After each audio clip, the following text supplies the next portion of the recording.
Good afternoon, everyone. So we are going to focus on the secondary market this afternoon.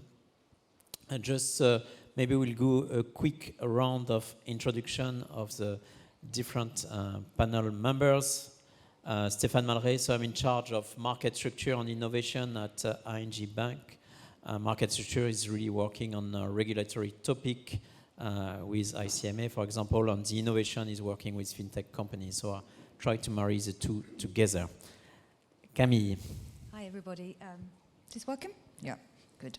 So I'm Camille McKelvey. I look after business development for the post-trade business at MarketAxess and have a real focus on repo and collateral markets, which is what we're here to talk about today. And I've been at MarketAxess for around 10 years. Hello. Testing. Peter Whitaker from Jane Street. I look at market structure. If you don't know Jane Street, we're a global market maker offering liquidity across asset, including in fixed income markets, and do a job very similar to Stephane, it sounds like. Good done. Christoph? Stephane, thank you for having me here today. I'm Christoph Hock, Head of Trading at Union Investment, and as a part of this role, already for more than 4 years on the journey of digital assets and tokenization. And going forward from next year onwards, my new role will be exactly responsibility for these topics at Union from a portfolio management perspective. Thank you all. So maybe what is interesting we should talk about is to recap of where we are coming from and where we are going in terms of secondary market. So maybe I'll start and then we'll go to some.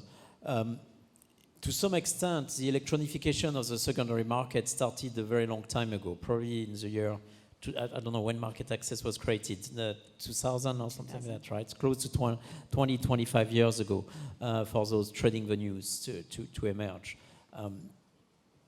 And through the last 20 years, we saw further electronification of the bond market. The sovereign bond markets became more electronified more quickly, mainly in Europe. The credit markets then became more electronified as well. And mainly through what we call the RFQ protocol, right? So request for quotes, very similar to the voice activity, but replicating this voice activity to a digital format through trading venues. But some other part of the secondary market was less automated, and maybe Camille will kill me, but repo market probably came a bit later to the electronification of market. Do you agree with that? I think you're being polite. But we see a rise and an acceleration, and we'll discuss that later. So there is still this electronification of the market going on, either through new products or new trading protocol, right? So we spoke about the last few years of all-to-all trading protocol where you trade anonymously with counterparty on a non-disclosed basis.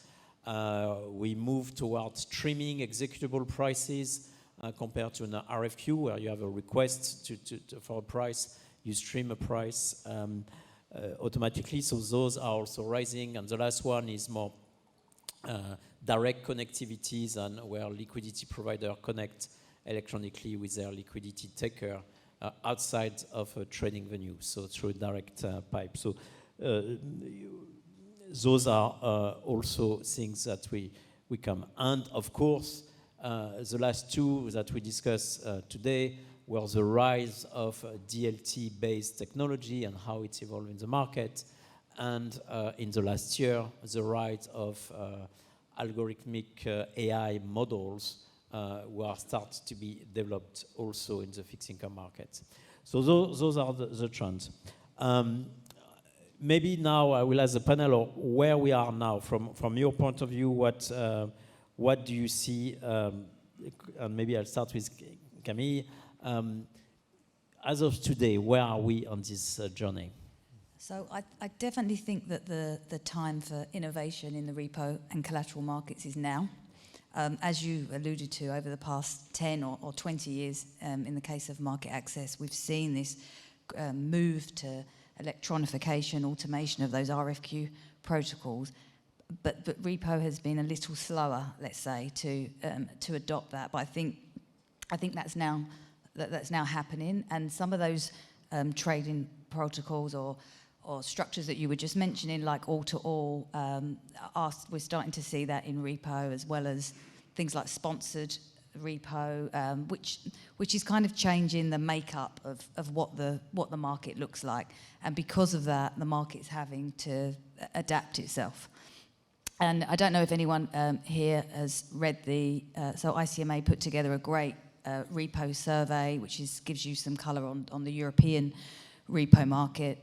And if you haven't seen it, I encourage you to have a read. And what you see in that is that the electronification in the dealer-to-client space is happening more and more in repo, and we're seeing, the RFQ platforms for dealer-to-client are becoming more and more common, and the market's evolving in that way, for sure.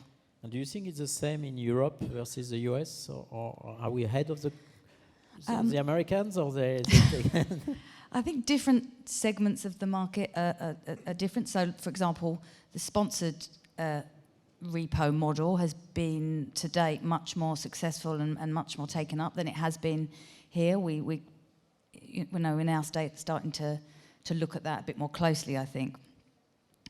Okay, thank you. Peter, so from your side, do you agree? What do you see now? Where are we today, or what do you see from your side? I think Osama was great in terms of the evolution of that trend, and I think it's true that the trend of electronification is continuing. I think preparing for this, I was looking at some of the external research that Greenwich do, for example. They try and piece together what the market looks like, and their estimates for European investment grade is that we're at a level where about 62% of notional trade in European investment grade is via electronic platforms, which has grown considerably. And to your point about is Europe ahead or behind the US, their estimates for the US are about 40%, which kind of intrigues me, I suppose. That would suggest that there's more electronification here. And it definitely seems, when you look at the trend, to have accelerated over the last few years. Not always consistently so, but if you look at the start of the pandemic, that seemed to be a real change in that trend line, going so far and then kinking up. And I think that's just evidence of the usefulness of this. Why is it good to become more electronic, to become more digital?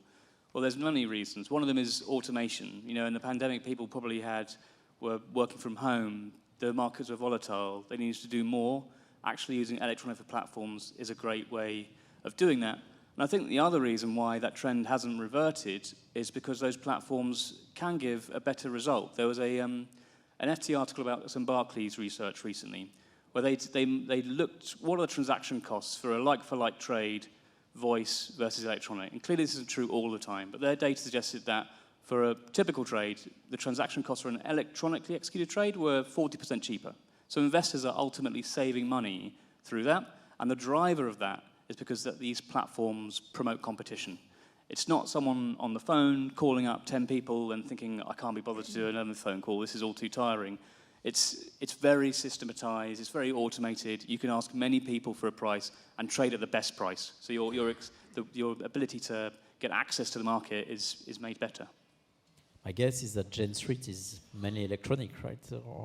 Yes, that is true. We have been a beneficiary of increased automation. We would like to think that if all of this went away, we'd still do well. We're hiring people to be good traders, to give clients good prices, but their ability to transact is amplified by these products, which is great for us, clearly, but also the market, because they can, the liquidity they can offer is available to many more. Christoph, on those where we are now, what do you think? It's in a place that, I know you are maybe biased, but... Yes, a good question. I think we are definitely not at the end point of the journey, but it's an ongoing change process when we're looking at the trading landscape you just described. And technology is a significant enabler for digitalization, for process improvement, for lowering cost, for innovation. And that's from our perspective the big benefit of DLT going forward. It's not really implementing technology for the sake of technology, but the key question is what do we want to solve? What's in it for the client? So how can we further improve services we as an asset manager deliver to our investors? How can we lower cost? How can we access in a better way liquidity pots? How can we work on creating an ecosystem? And it's not only secondary market we are focusing on, so it's really end-to-end, the entire chain of a life cycle of a bond from new issuance process. We've had KfW this morning here with the view from an issuer's perspective. It's about the kind of golden source when looking at static data, how to upload data in a better way into our systems. It's about secondary market trading, how to chase further innovation, how maybe to add new investor groups. So a couple of years ago, no one really was aware of electronic liquidity providers like Jane Street. In the fixed income ecosystem, I guess one missing piece is the retail investor. We have the Italian market where retail, due to low barriers for this investor group, is heavily involved. But when looking going forward at tokenization, due to the fractionalization, you can invest with 10 euros, 50 euros, 100 euros. We have the chance to add new investor groups, to add new liquidity. And then also when we're looking at the post-trade processes, we were discussing settlement, atomic settlement. We've had Holger Neuhaus with central bank digital money, how not only to have assets on chain, but cash on chain, and then also having the life cycle events like coupon payment via smart contract. So that's for us where really the juice is. It's secondary market trading is one piece of the puzzle, but you have a variety of other pieces of the entire puzzle, sorting out pain points, solving problems we have in today's ecosystem to make the world better, also for the sake of our end investors. Yeah, and the other thing I'd just add to that is just on the post-trade processes, there's clearly been a huge amount of innovation on the trading side and execution, but specifically in repo, when you look at the post-trade processes, they are can be lagging behind some of the other cousins in other markets, and there's trillions of dollars traded in this market every day. When you think about the size of that and the fact that a couple of people have said today things about faxes are still being sent and paper confirmations, but although the world is changing, that actually is a reality. That does, if you can believe it, despite we're at a digitalisation forum, that is a reality. So why do you think it took so long for the repo market to catch up to that and still have room to, I would say, to electronify itself? Is there any hint, or the infrastructure was not ready yet, or the mindset was not ready? Is it a people issue or a technology issue? Just between us. Between us, I think it's probably a bit of both. I mean, certainly now the technology. Because you have the technology. The technology right? can do anything, within reason.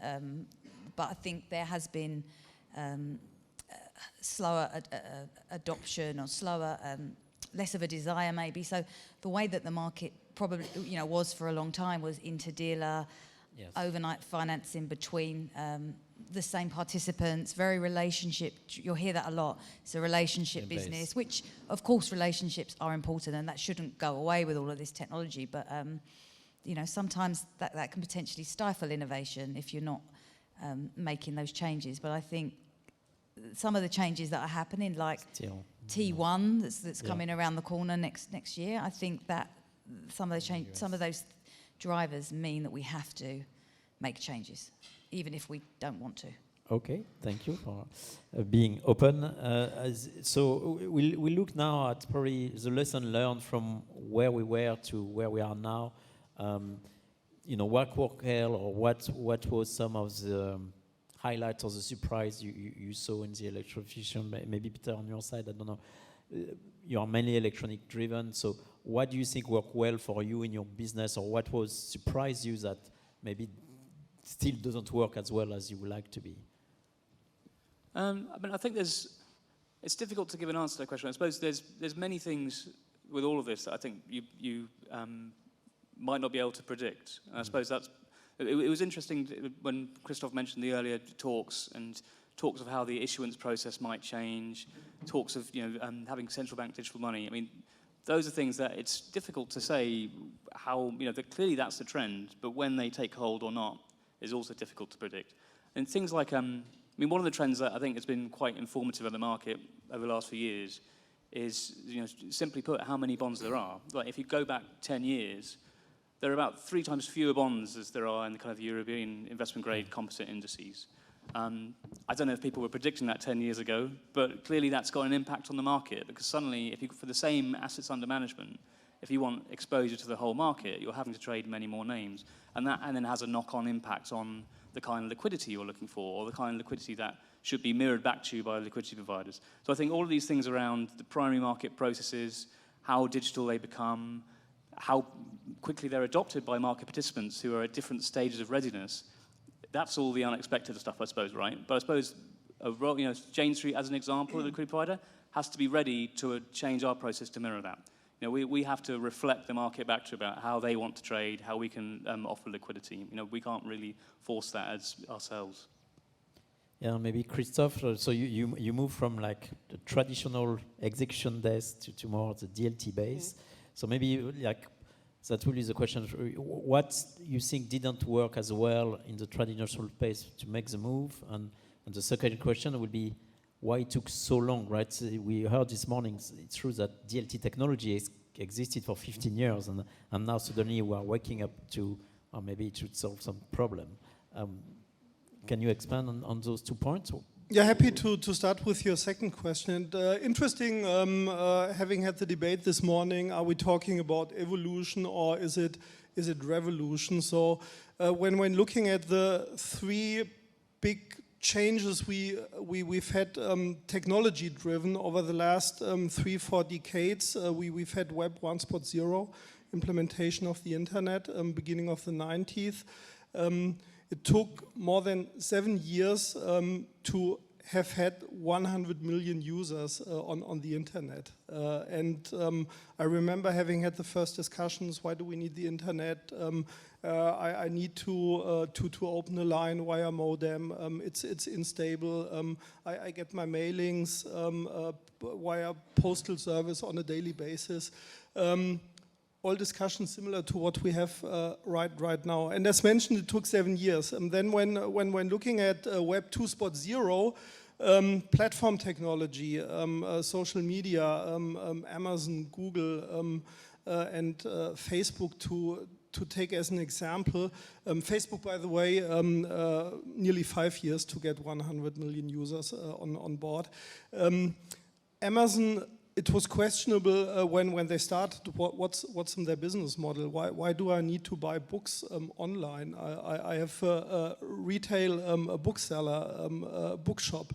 Google, people were questioning how do these guys monetize in their business? How can a web browser functionality be profitable? Today, Alphabet is one of the world's biggest companies, as we know. Facebook, similar situation. The question was how do these guys monetize their business model? And I think that's from my perspective a big issue we have today. We live in a world which is very short-term driven. Everyone is asking, how do I monetize my business case in 6 months? How do I monetize my business case in 12 months?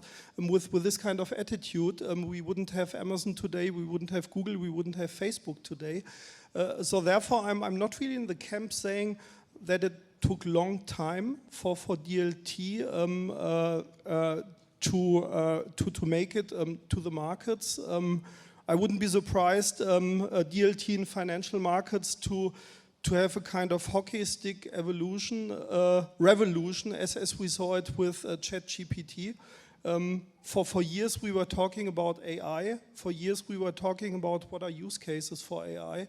Then you've had ChatGPT, 100 million users in 2 months, and you've had this hockey stick. And I'm a strong believer that DLT in financial markets, we will see a similar kind of movement. We have next year, from my perspective, big catalysts coming around the corner. So central bank digital money is one key topic for me. Point number 2, secondary market trading for DLT securities. We have on the continent within the EU 27 the DLT pilot regime live. First licenses, I believe, will be granted in Q1, latest in Q2. So we have tradability for DLT bonds, which due to regulation isn't possible nowadays. Today you can't trade bonds which are not on a CSD. You can't trade them on an MTF, and DLT pilot regime is a solution to solve this problem.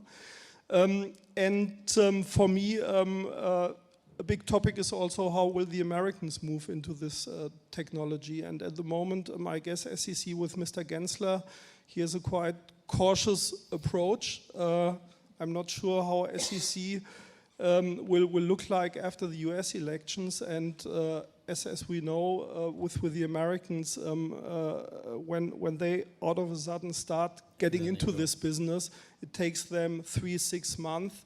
And all the advantage we have here in Europe as a jurisdiction might be gone. And at the moment, I believe we are in the great situation. We have a fantastic set of regulation here within Europe. We have MiCA kicking in end of next year. We have the DLT pilot regime.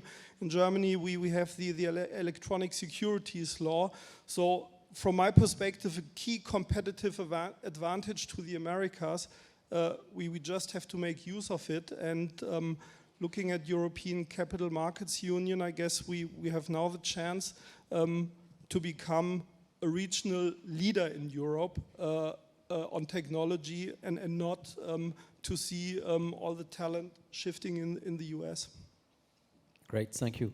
So now we'll move to the last part of our small discussion here. Probably something that everybody wants to know is what's coming next. What about the innovations that you are going to focus on in the next 2-3 years? And how do you prepare for it? And sometimes also regulation can help on innovation. So maybe we'll start with Camille. So, from your side, what's coming next? How do you prepare for it? So I think next year is a big year for the cash and repo markets. And you speak about what's going on in the US. A lot of those regulations are being driven from the US. So in the cash and repo markets, I think the first big thing to watch out for is the mandatory clearing in the US Treasury and US Treasury repo markets. Now, we were expected to hear the final ruling on that a few weeks ago, last month. That's been pushed back to sometime in Q1. When we find, when that comes out, it will be, that's going to be a significant change to the structure of that market, and I think it's going to, it's going to be different. Potentially push certain individuals out of the market if they have to move to clearing, and we've seen this in other markets. Derivatives have already gone through this process, but it will be an interesting time to see how repo adapts to that. And then there's more reporting coming, and T+1. T+1 should be a big chance. I mentioned, already. I mean, that's coming into the US and Canada in May, but of course, because of the nature of the global nature of the trading business, it will have if unintended or intended, it will have a global impact, and that I think I prefer to say opportunities rather than challenges. I think there's certainly opportunities, and then I just one last one, because I I thought, given that it was a FinTech and Digitalisation conference, I should ask ChatGPT what it thought about the future of the repo markets next year. But what it told me is it can't predict specific future market trends, and it's advisable to consult financial experts for the most up-to-date, accurate information. So the good news is for us that we'll all be here and back next year talking about it. When I asked ChatGPT where I work, they say at HSBC, so maybe I have to revise. Did you ever work there? Huh? Did you ever work there? No, never. Oh, okay. No. So it's the hallucination of ChatGPT. Sometimes he wants to supply an answer, so he's forcing himself to supply an answer. Peter, from your side, what's next? The role of data, I think, is becoming more important. I'm sure you look at data a lot, but what do you plan for next year on your side or the next few years? Yeah, I mean, as you say, data is super important. I mean, there's some current trends I think I would imagine would continue into next year. And one of the things we've seen over the last year or so is one of the. I don't know if you're familiar with exchange-traded funds, ETFs, but these are exchange-traded funds. There we go. But they're funds with a basket of bonds underneath them or a basket of equities. And we've seen a real growth in the fixed income ETFs over the last 18 months. So if I look at last month, for example, compared to a 2021 average, fixed income ETFs were trading about 64% more than they were then, and equity ETFs were about 4% more. So there's been a real disconnect in the liquidity, if you like. The equity ETFs are still the majority, but fixed income ETFs are really catching up. They've gone from being about a bit less than a quarter of all ETF activity to more than a third now. And I think that trend continues. Clearly there's obviously a macroeconomic environment where these products are useful, but actually in the electronification, digitalization, people's ability, trading's ability to access the market using these different products, using different protocols is stronger now than it's ever been. So they can make use of a fixed income ETF, maybe sell it down and get the basket of bonds and sell the ones they don't like. Those kind of zipper trades are becoming more kind of, not in fashion, but useful, I suppose. So that'll be one part. And there's obviously other protocols that you'll know where they're continuing to grow, like portfolio trades, the ability for fixed income traders to not just trade bonds one at a time, but to get the price for the whole basket. That could be useful because depending on how many bonds are in there, depending on the different constituents, actually pricing a basket means you might get a better price across all of it because you're less exposed to individual names going up and down. So that's a trend that continues. And I think data is the key one, as you mentioned. It's something where in Europe today, so actually let's do the comparison first. In the US, you've got this post-trade reporting system called TRACE, where bond trades are reported broadly in real time. Kind of 50 minutes delayed. There's some masking of volume for the largest trades. We don't have something like that in Europe today. Things can be deferred for a long time. So there's much less actionable information coming into the market. We think that can be a problem because if you're looking to do a trade, if you're looking to buy a house, you look to see where that house last traded on the internet, right? And that kind of is useful information to you. Like that would be true for the bond market too. So it should inspire more confidence to trade.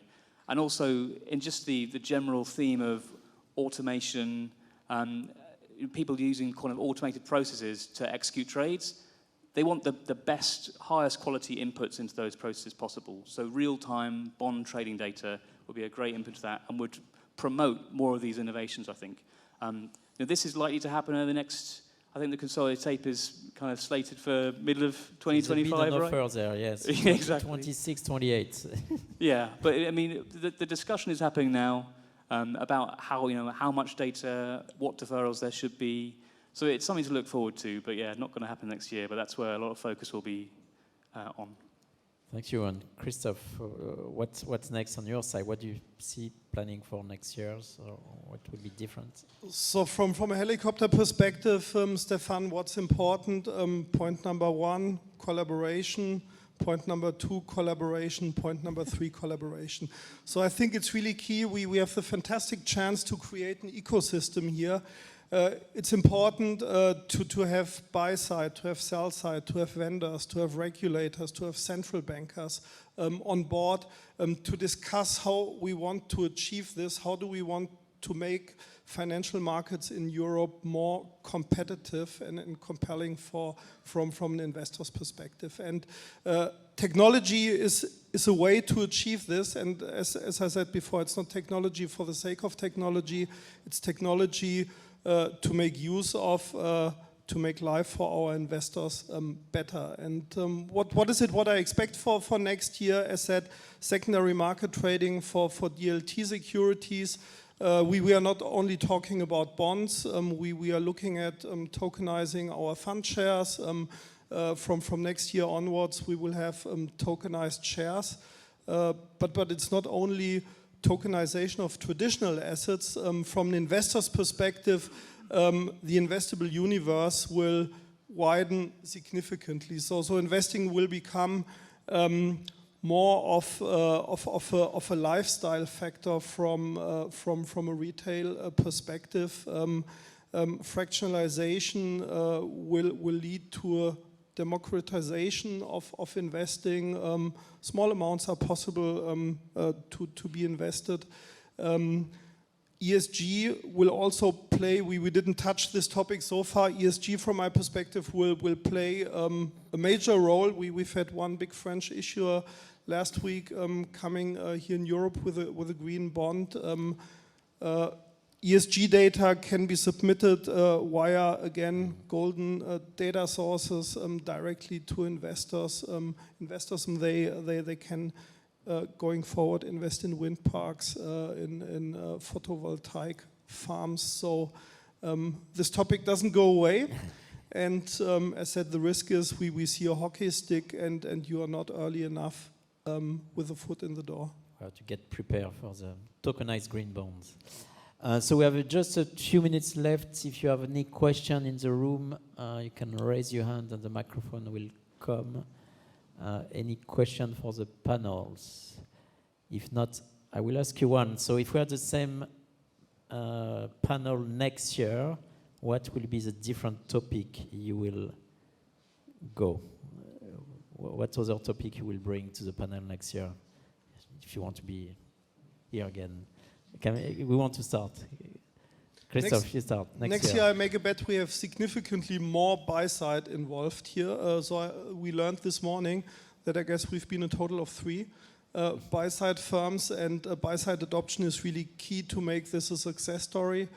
ICMA is doing a fantastic job. We've had most recently a buy-side workshop, and big thank you to Gabriel and Georgina for hosting this fantastic conference here. It's really one of the landmark conferences, and key stakeholders involved here. Big thank you to ICMA.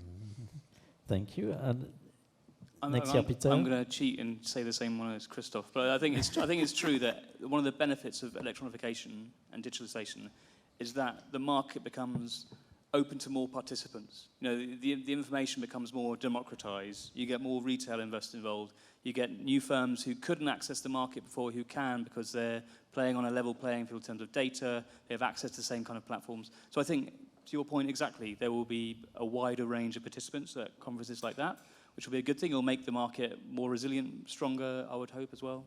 But I think in general, I'm always kind of like aware that the pace, while there is a lot of change happening, actually kind of change happens slower than you expect it. I don't know, there's a psychological thing in there somewhere, right? Maybe. We all expect it to happen tomorrow, but it's likely to happen 2 years from tomorrow. And Camille, last word? Yeah, I don't think the macro topics will be any different actually to the ones that we've discussed today. But my hope is that, you know, between now and say next year, that specifically when we talk about DLT and adoption, that there's, I think, more of an education across the market as to what it is and what it can do, and kind of touching on what you both said is that therefore that brings it to more participants, because I think there is sometimes a lack of understanding. So education. So Gabriel, we need a bigger room for next year, and thank you very much for our panel, and have a good day.